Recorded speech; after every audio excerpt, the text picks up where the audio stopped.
L'extrait que tu t'apprêtes à voir, c'est la représentation de la réaction du pervers narcissique quand tu le quittes. Et je tiens à le rappeler, retourner vers un pervers narcissique ou un partenaire toxique serait une très mauvaise idée. Je te laisse avec ça. Sur ce, bonne suite de vidéo. Mais toi, t'as quoi?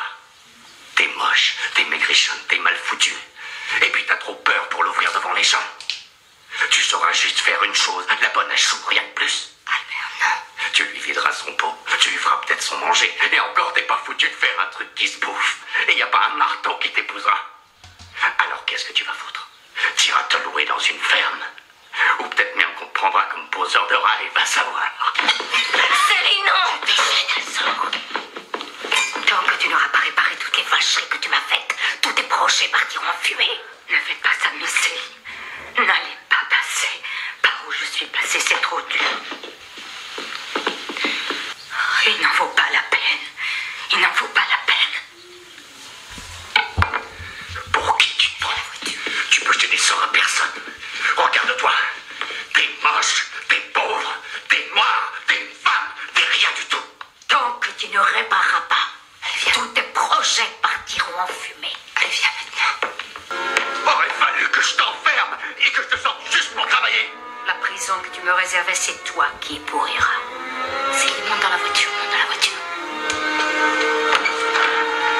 Je vais te coller une trempe. Tout ce que tu m'as fait, tu le paies déjà.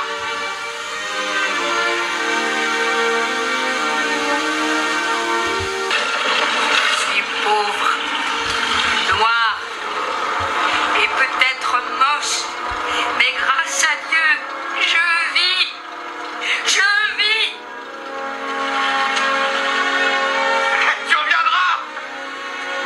Et de quoi tu vas vivre? Tu reviendras.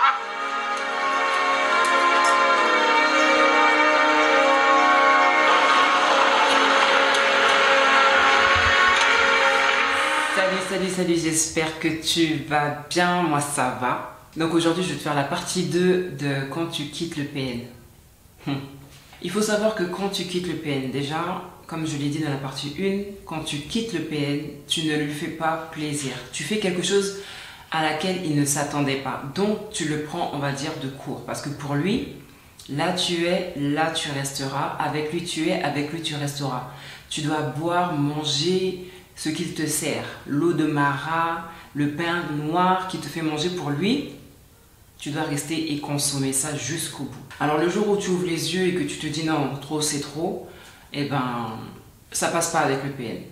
Et ce qui va se passer, c'est que le PN va tout faire pour te dissuader de le quitter. Le PN va tout faire pour, c'est pas te retenir, hein, mais te dissuader.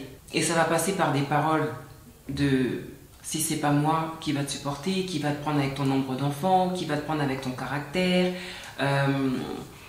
Personne ne pourra te supporter à part moi, personne ne te connaît aussi bien que moi, est-ce que tu vas vouloir repartir à zéro avec quelqu'un d'autre? Tu vois, ce genre de phrases qui vont te faire réfléchir, qui vont te faire te dire ouais mais c'est vrai que là c'est familier, là je connais, là je suis à l'aise, lui il me connaît, il me supporte, moi je le connais, je le supporte, etc. Et en fait ce sont des éléments qu'il va essayer d'utiliser pour te dissuader. Alors qu'au fond de toi, de manière intrinsèque, tu sais très bien que tu ne peux pas continuer dans la relation, tu sais très bien qu'il faut que tu en sortes. Et le problème, c'est que si tu restes et que tu acceptes ce qu'il te dit, eh ben, tu repars pour vivre quelque chose de pire. Tu vois, c'est un petit peu comme quand on te dit, quand un démon il est chassé et qu'il revient et qu'il voit que la maison elle est propre et qu'il n'y a plus rien, il revient avec 7 pierres, tu vois. Eh ben, c'est la même chose.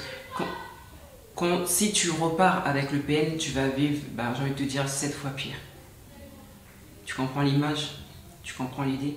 Quand tu quittes le PN, si vous vous séparez et que lui quitte l'appartement, en quittant l'appartement, déjà une petite parenthèse, tu vas galérer pour le faire partir, mais si la finalité est qu'il finisse par partir, sache qu'il n'est jamais vraiment parti ou qu'il ne partira jamais vraiment, parce qu'en fait sa stratégie sera de laisser dans l'appartement ses affaires pour avoir une raison de revenir plus tard. Pour avoir une raison de te rappeler, pour avoir une raison de te dire bah écoute je vais passer parce que j'ai besoin de tel papier qui est dans tel sac, j'ai besoin de récupérer telles affaires, etc. Et sache que quand il va quitter le logement, il va toujours chercher et trouver des moyens pour revenir. Histoire déjà, de te garder à l'œil, de garder une certaine emprise aussi, tu vois, et de continuer à essayer de te ramener vers lui. En fait, ce qui va se passer, c'est qu'en faisant ça, en gardant ses affaires dans l'appartement, il est en train de créer une sorte de déstabilisation émotionnelle qui va faire que tu ne vas pas tout de suite te remettre en couple. Déjà qu'il ne faut pas que tu te remettes en couple tout de suite, parce qu'après avoir eu une relation avec une personne toxique, il faut que tu fasses une détox. Ça, c'est clair et net. Il faut que tu fasses une purge émotionnelle. Il va tout faire pour t'empêcher aussi de rentrer dans ce processus de guérison, de reconstruction. Parce qu'il va venir, il va partir, il va souffler le chaud, il va souffler le froid, il va... Voilà. Et tu vas... Bref. Et c'est pas super. Et si vous avez des enfants, il passera par les enfants. Il dira j'ai envie de voir les enfants. Il dira j'ai envie de faire ceci avec les enfants.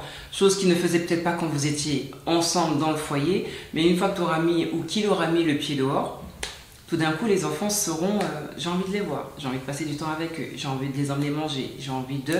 C'est juste pour continuer à laisser planer son ombre sur ta vie.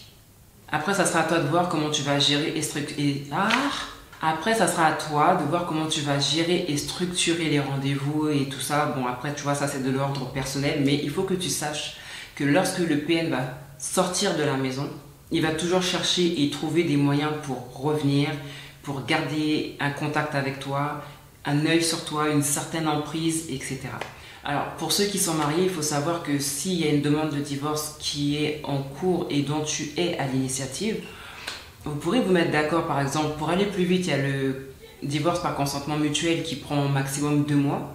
Vous allez vous mettre d'accord sur les clauses, donc la garde d'enfants, qui garde le logement, les jours de visite et le montant de la pension alimentaire. Vous allez vous mettre d'accord sur ça. Sache que c'est pas pour autant que la procédure va aller jusqu'au bout. Parce qu'il va te dire oui, mais par la suite, il est capable de complètement bloquer le processus, la procédure de divorce. Il est capable d'en arriver à ne pas répondre à son avocate. Il est capable de ne pas donner les dossiers qui lui sont demandés. Il est capable de ne même pas répondre à ses mails. Il est capable de plein de choses et de bloquer la situation, de bloquer la procédure. Donc, il faut que tu saches que si tu veux divorcer avec un PN, ça va être la croix et la bannière. Et dans un premier temps, j'aurais même envie de te dire, va directement au contentieux parce que le consentement mutuel, tu l'auras pas.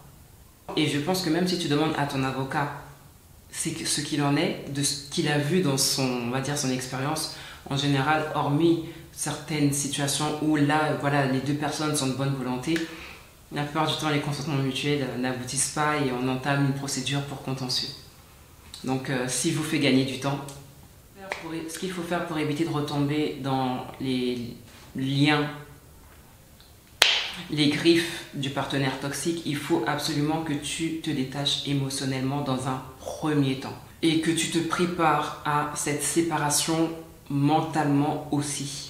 Pourquoi je te dis ça? Parce que des fois, quand on veut se séparer d'une personne, qu'elle soit toxique ou non, si on ne s'y est pas préparé, on a des chances, je sais même pas des chances, il y a des risques de retomber dans la relation. Tout simplement parce qu'on ne s'est pas préparé et comme les sentiments sont encore là et que les sentiments des fois parlent plus fort que la raison, on retombe et après c'est la catastrophe, d'accord? Il faut vraiment te préparer mentalement à quitter la personne, à te préparer à ta nouvelle vie professionnellement, ce qui concerne le logement, l'éventuel déménagement, etc. Il faut vraiment que tu te projettes déjà dans le fait que tu ne seras plus avec cette personne-là. Donc, détachement émotionnel à mettre en place en allant, d'accord? Il faut aussi que tu penses et que tu mettes en place un travail pour te reconstruire parce qu'en fait... la relation, elle a pris une partie de toi, elle t'a aspiré, tu vois, c'est comme si c'est un vampire t'a aspiré en fait, ça a pris ton sang, ben, la relation toxique, c'est pareil, elle te prend de l'énergie, elle te prend de toi. Donc, il va falloir te reconstruire et mettre l'accent sur la reconstruction absolue. Parce que dans une relation toxique, on perd un peu de soi, on perd de sa joie de vivre, on perd de sa confiance, on perd de beaucoup de choses. Donc, reconstruction plus, absolument.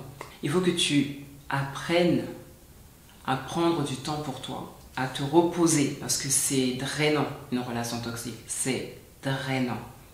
Donc, il faut que tu te retrouves, que tu te reposes.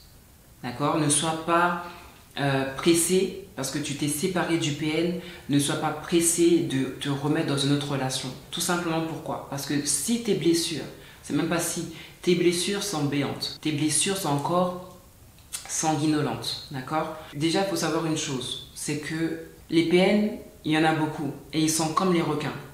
Les requins, lorsqu'ils sentent le sang, ils savent où aller et on sait ce qui se passe. Les PN, c'est pareil. Si tu ne te reconstruis pas, si tu ne fermes pas toutes les portes qui étaient ouvertes à cause du PN, etc., et qui ont laissé rentrer le PN dans ta vie, tu risques de répéter la même chose avec une autre personne.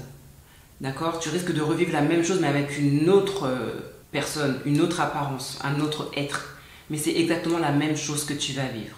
Donc, prends le temps de te reconstruire après avoir quitté un PN et sache que quitter un PN, c'est pas une chose facile dans un premier temps. Il faut te préparer à le quitter, il faut te préparer à l'après et il faut penser à toi dans cet après-là, dans ce présent et dans l'après aussi. Voilà, j'espère que cette vidéo te sera bénéfique. C'est tout pour moi, je te laisse avec ça. Sur ce, bon courage. Mouah.